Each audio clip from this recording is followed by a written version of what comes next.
예수 믿는 사람들의 복이 무엇일까 하는 생각을 해봅니다. 예수 믿는 사람들의 복. 예수 믿는 사람들은 베스트셀러를 그냥 쉽게 읽을 수 있는 사람들이다. 그래서 복받은 사람입니다. 이렇게 생각을 합니다.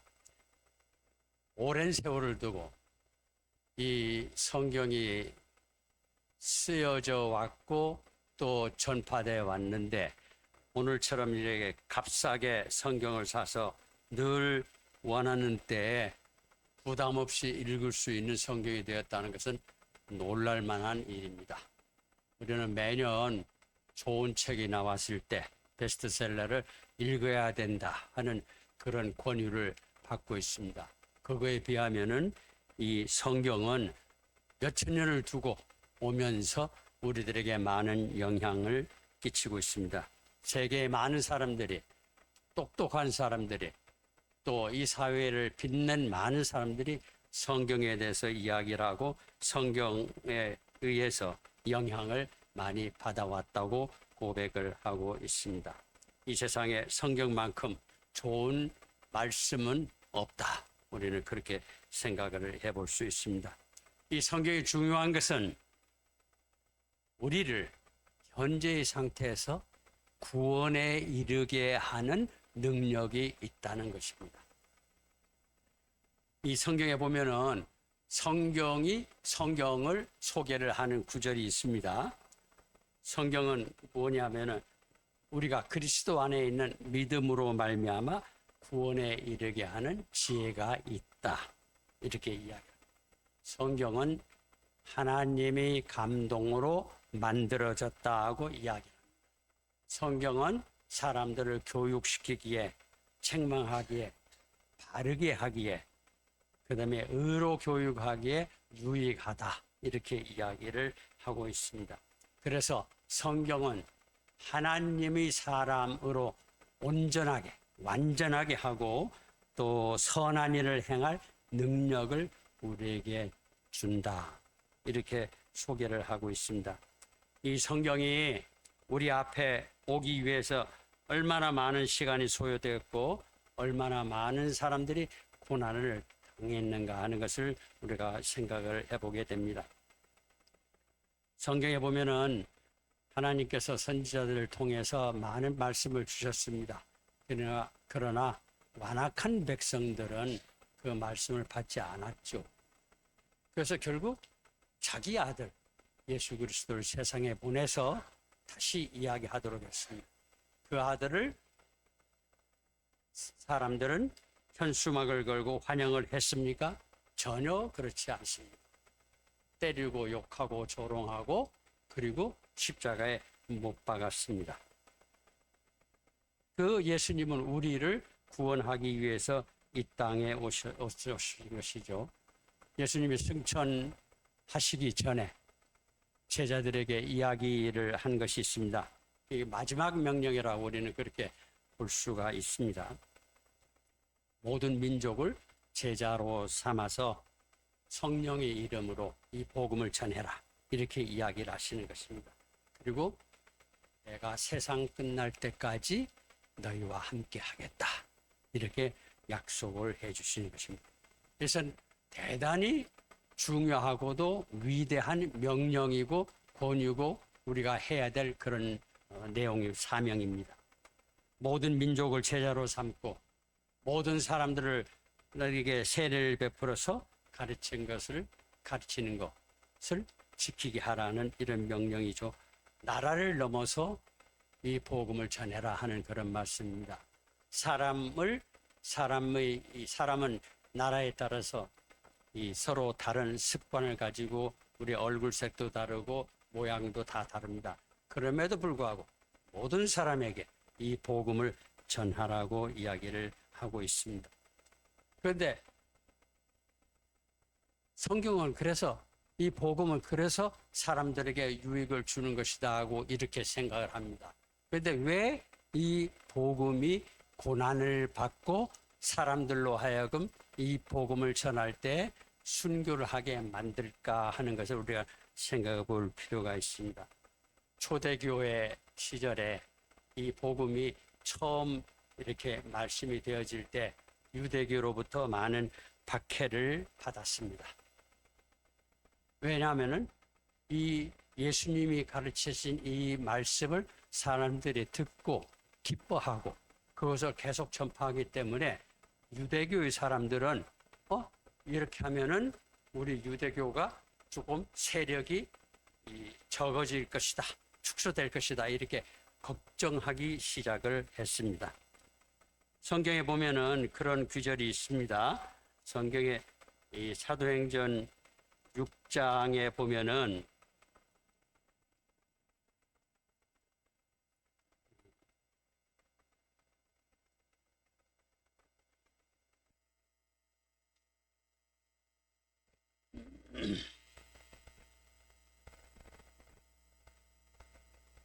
하나님이 6장 7절입니다.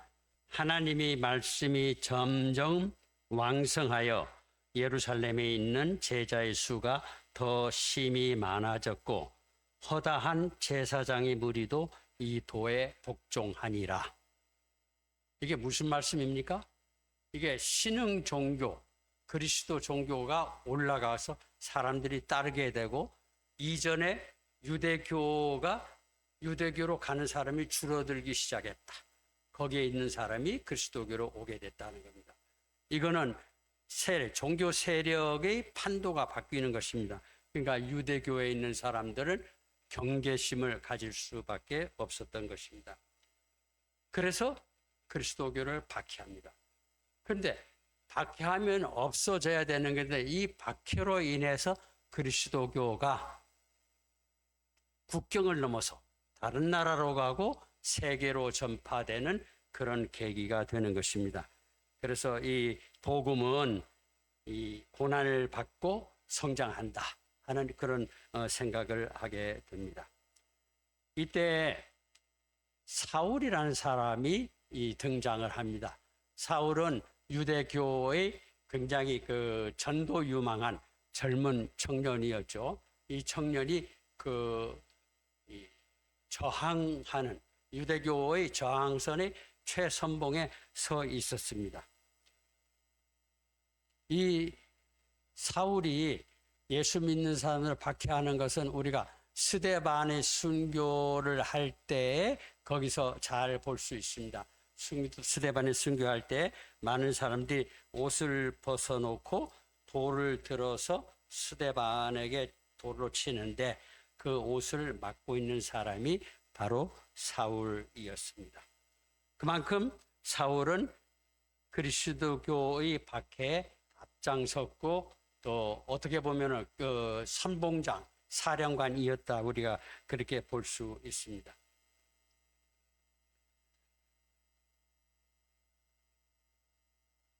이 스데반의 순교는 이 복음이 전파해서 굉장히 중요한 내용을 갖습니다.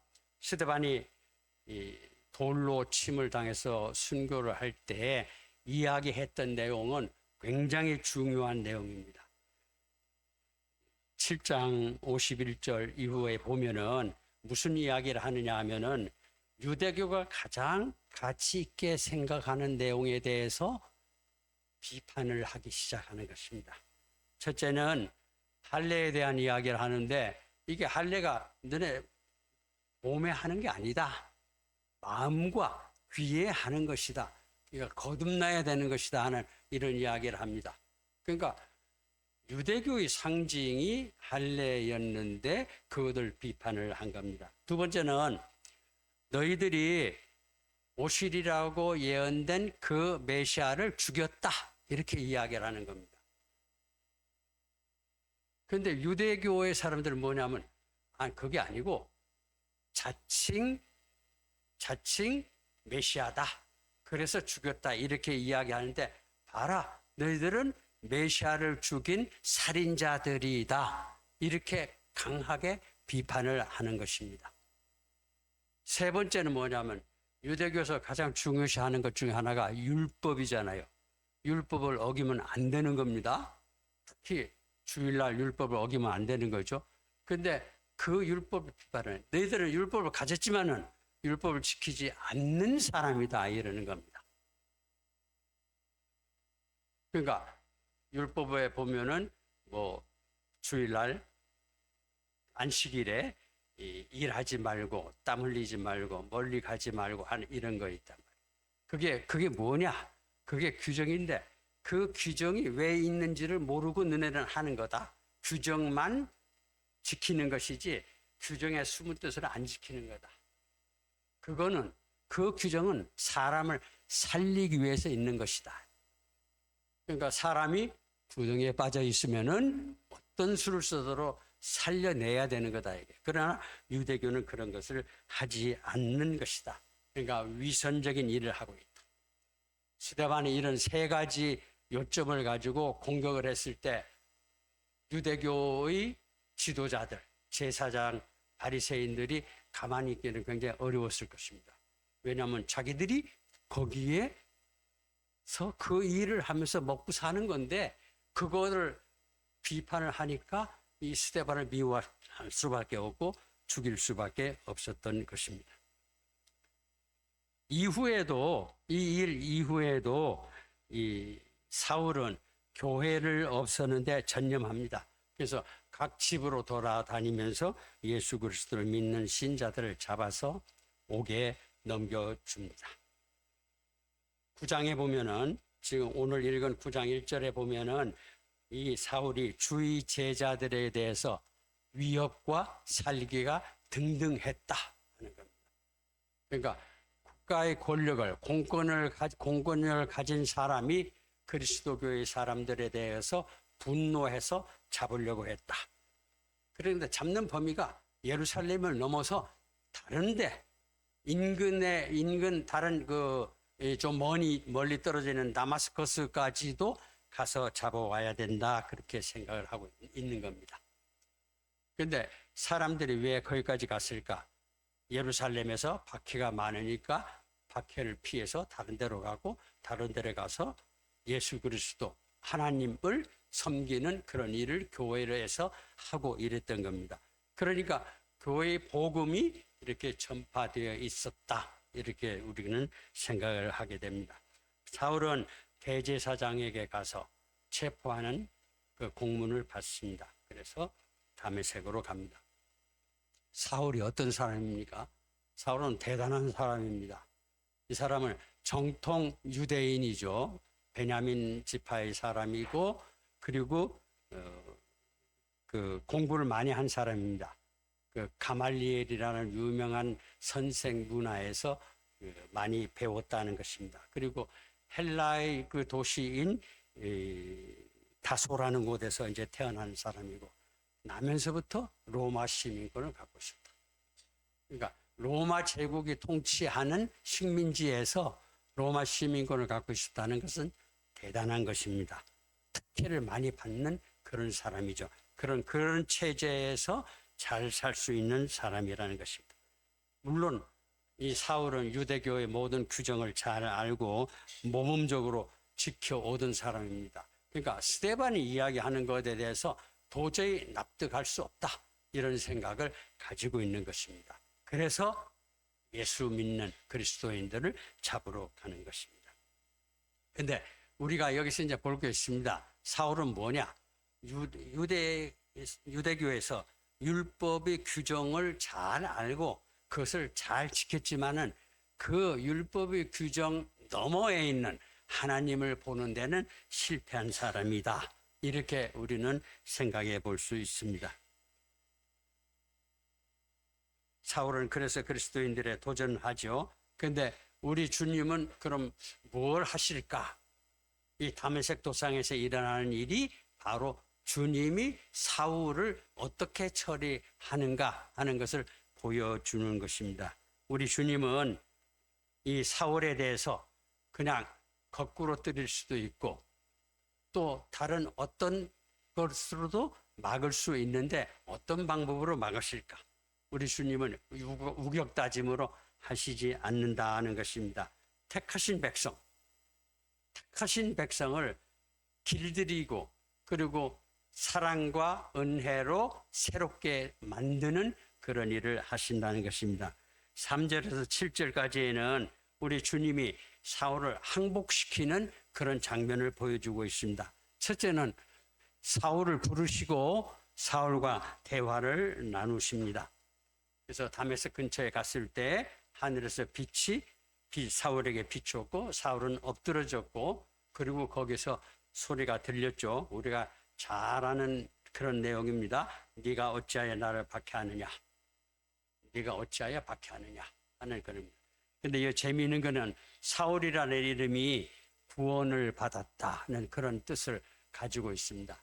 구원을 받은 사람이 결국은 구원의 주체이신 우리 예수 그리스도에 의해서 지금 이 이야기 신문을 받는 겁니다.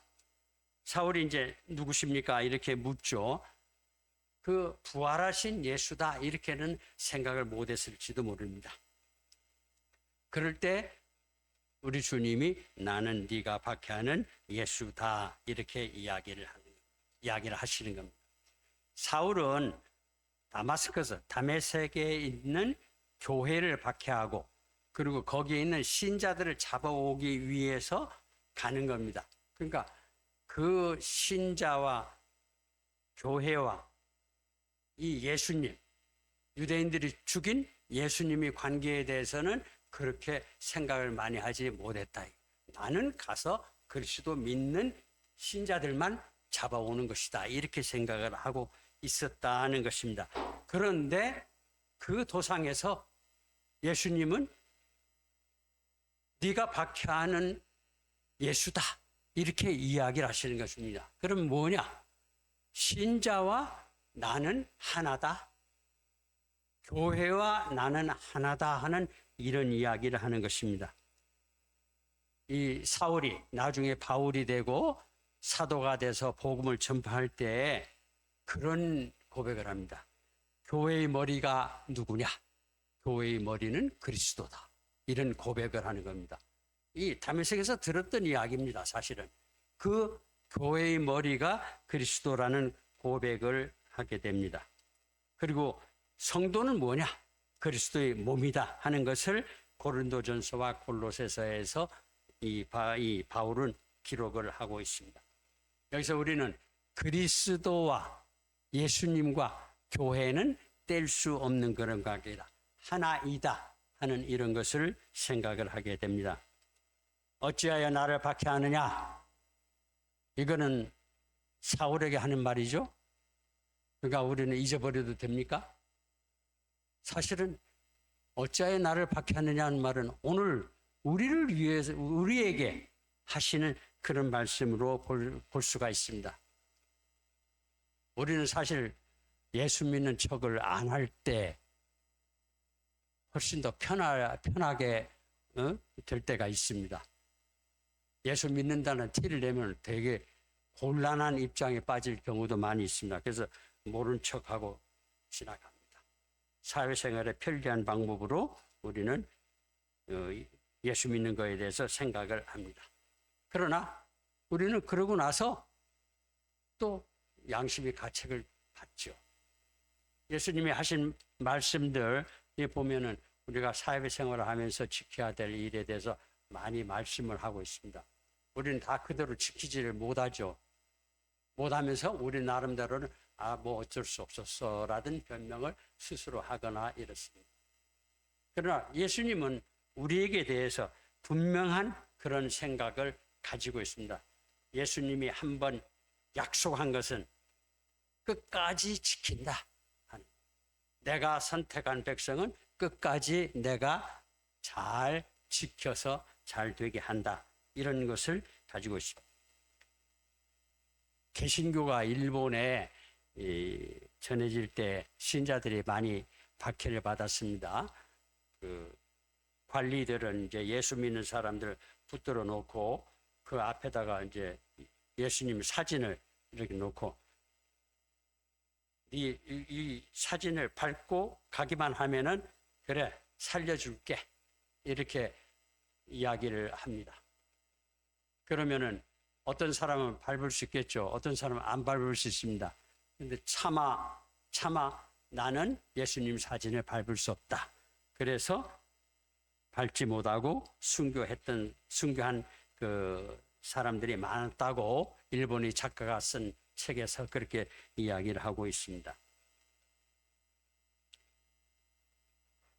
이렇게 사울과 대화를 하신 후에 우리 주님은 사울에게 자기가 준비해 두신 일을 이야기를 하는 겁니다.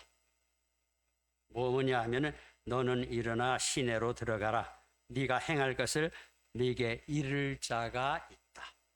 그러니까 예수님은 사울이 잘못을 지적을 하고 잘해봐 이렇게 하는 것이 아니라 그 다음에 회개하도록 하고 그리고 믿음의 과정에 들어가도록 모든 것을 준비해 주신다는 것입니다. 다메섹에 들어가면 너에게 가르쳐 줄 사람이 있다. 그 말을 잘 들어라. 그리고 우리 주님은 다메섹에는 아나니아, 경건한 신자 아나니아에게 이 바울을 보낼 테니 믿음의 세계로 인도해라 하는 이런 이야기를 하십니다. 그러니까 우리는 여기에서 우리 주님은 한 번 약속하신 거에 대해서는 분명하게 지키시는 분이다. 우리는 그렇게 생각을 합니다. 자기가 부르신 자들에 대해서는 끝까지 책임을 지신다. 우리는 모세 이야기를 잘 알고 있죠. 하나님은 모세를 떨기나무 앞에서 부르셨습니다. 이스라엘 백성을 애굽의 노예 상태에서 해방시켜서 가나안으로 데려가라고 명령하셨습니다. 그런데 모세가 뭐라고 이야기했습니까? 제가 누군데 그런 엄청난 일을 감당할 수 있습니까? 못합니다. 그리고 또 하라고 하시니까 저는 아시잖아요. 말이 얼마나 말을 못하는 줄 아시잖아요. 이렇게 이야기를 합니다. 그래서 극구사양을 할 때 하나님께서 무슨 이야기를 모세에게 하시냐면은 누가 사람이 입을 지었느냐, 누가 말 못하는 자나 못 듣는 자나 눈 밝은 자나 맹인이 되게 하였느냐, 나 여호와가 아니냐. 그러니까 하나님께서 자기가 다 만들었고 자기가 다 하시는데 네가 안 한다고 할 이유가 없다. 가라. 내가 네 입에 있어서 할 말을 가르쳐 주겠다. 이렇게 이야기를 하셨습니다. 그래서 모세는 그 말씀을 믿고 이스라엘 백성을 애굽의 노예 상태에서 구해냅니다.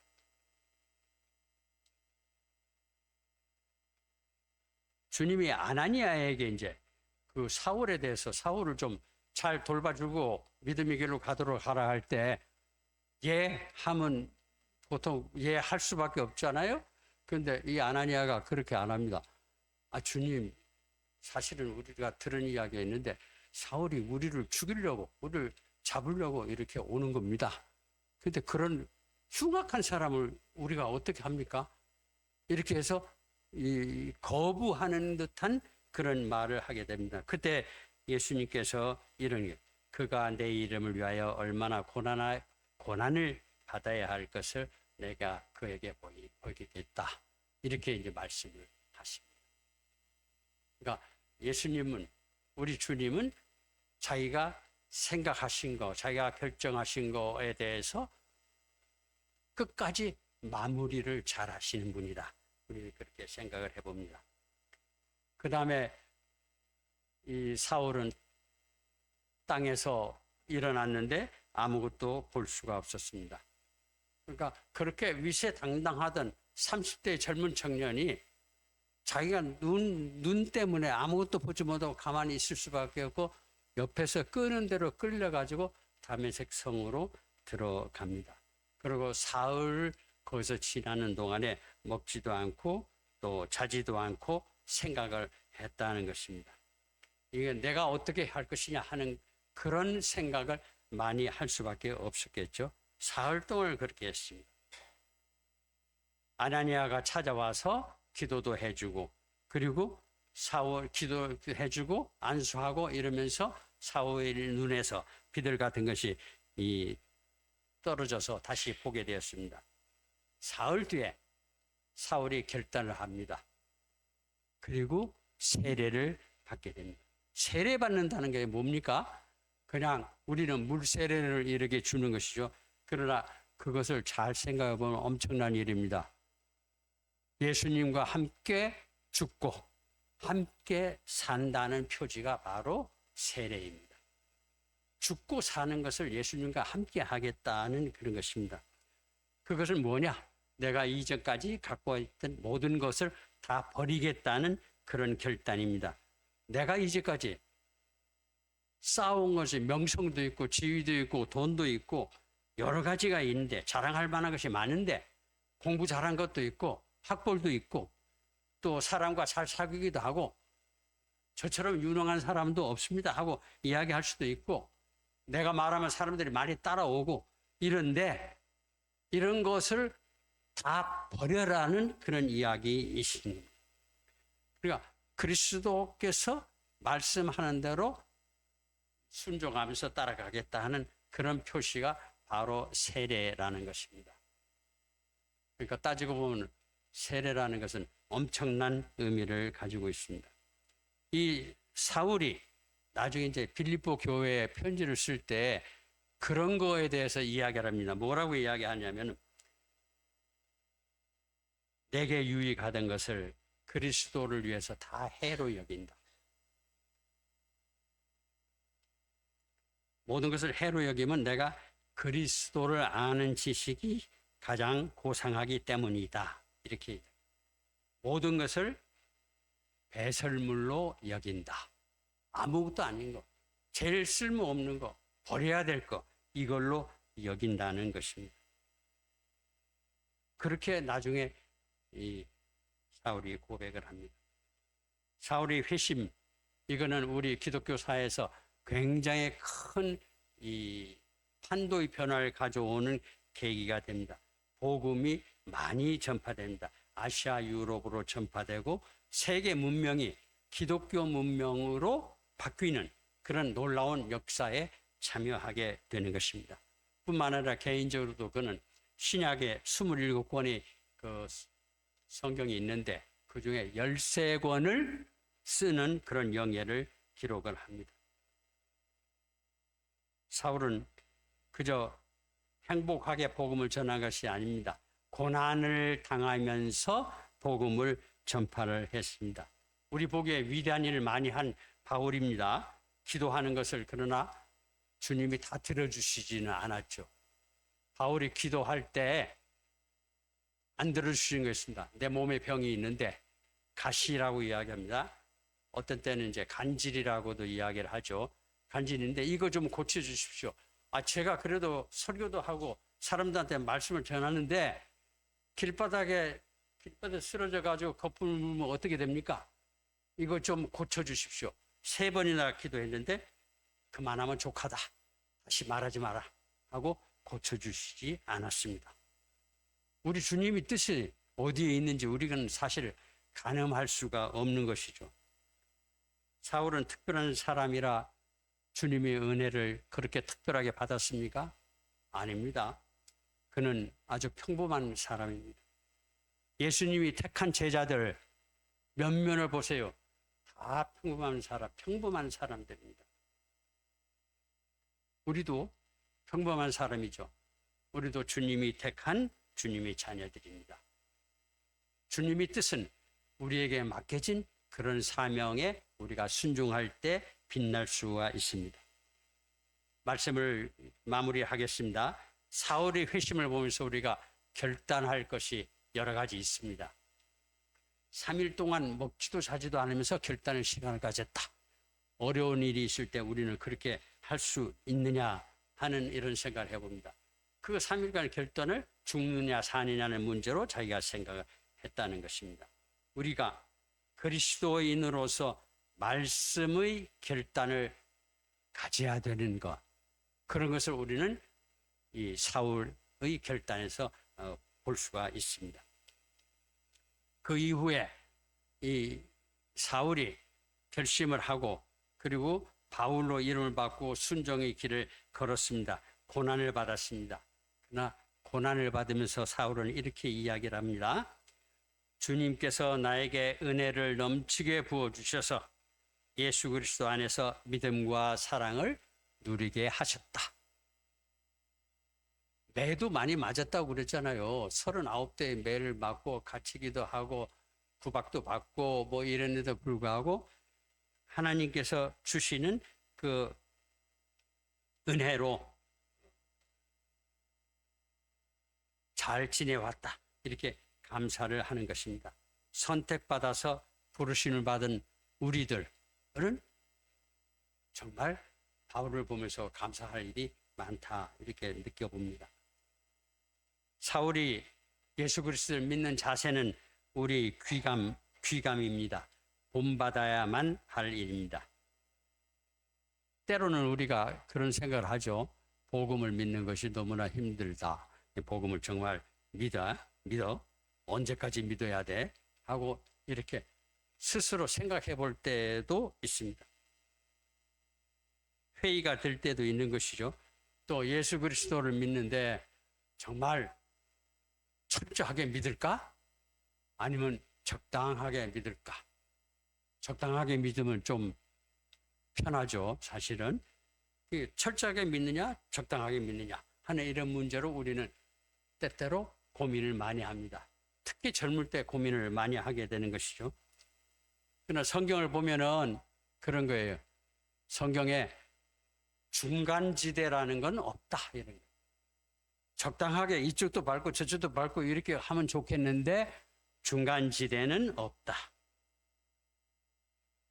예수님이 세계, 하나님이 세계와 세상이 세계에 중간지대는 없다. 이쪽이냐 저쪽이냐 하나만. 우리는 예수님이 입혀주시는 옷을 입고 세상에서 활동을 하며 살아갈 수밖에 없다 하는 이런 것입니다.